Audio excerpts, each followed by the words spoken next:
Hi ಎಲ್ಲ ನಮಸ್ಕಾರ, welcome back to Siri vlogs Kannada. ನೀವು ನೋಡ್ತಿರೋ ಹಂಗೆ ಈ ಡ್ರೈ ಫ್ರೂಟ್ ಬಾರ್ ಮಾಡೋದು ಭಾಳ ಸುಲಭ ರೀ. ಮತ್ತು ಇದರೊಳಗೆ ಚಾಕ್ಲೇಟ್ ಇರೋದ್ರಿಂದ ಮಕ್ಕಳು ಕೂಡ ಭಾಳ ಇಷ್ಟಪಟ್ಟು ತಿಂತಾರೆ. ಇದನ್ನು ಮಾಡೋದು ಭಾಳ ಈಸಿ ರೀ. ಇದಕ್ಕೆ ಮೇನಾಗಿ ಇಲ್ಲೇ ನಾನು ಬಾದಾಮಿ, ಗೋಡಂಬಿ, ಪಿಸ್ತಾನ ಒಂದು ಬೌಲಷ್ಟು ಕಟ್ ಮಾಡ್ಕೊಂಡು ತೊಗೊಂಡೇನ್ರಿ. ಇದಕ್ಕೆ ಮತ್ತು ಬೇರೆ ಏನಾದರೂ ಡ್ರೈ ಫ್ರೂಟ್ಸ್ನ ಆ್ಯಡ್ ಮಾಡ್ಕೋಬೋದು. 1 ಟೇಬಲ್ ಸ್ಪೂನಷ್ಟು ನಾನು ಗಸಗಸೆ ಕೂಡ ಆ್ಯಡ್ ಮಾಡ್ಕೊತಾ ಇದ್ದೀನಿ. ಇದು ಡ್ರೈ ರೋಸ್ಟ್ ಆದಮೇಲೆ ತೆಗೆದುಬಿಡ್ತೇನೆ ರೀ. ಈಗ 1 ಕಪ್ಪಷ್ಟು ನಾನು ಖರ್ಜೂರ ತೊಗೊಂಡೇನೆ ರೀ ಸ್ವೀಟ್ನೆಸ್ಸಿಗೆ.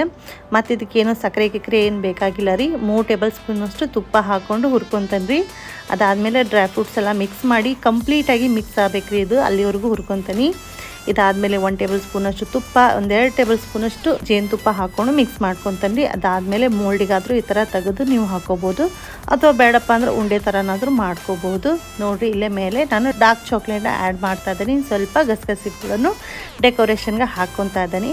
ನೋಡಿರಿ, ಇಷ್ಟು ಸಿಂಪಲ್ಲಾಗಿ ನೀವು ಕೂಡ ಈ ಡ್ರೈ ಫ್ರೂಟ್ಸ್ ಬಾರ್ನ ಟ್ರೈ ಮಾಡಿರಿ ಅಂತ ಹೇಳ್ತೀನಿ.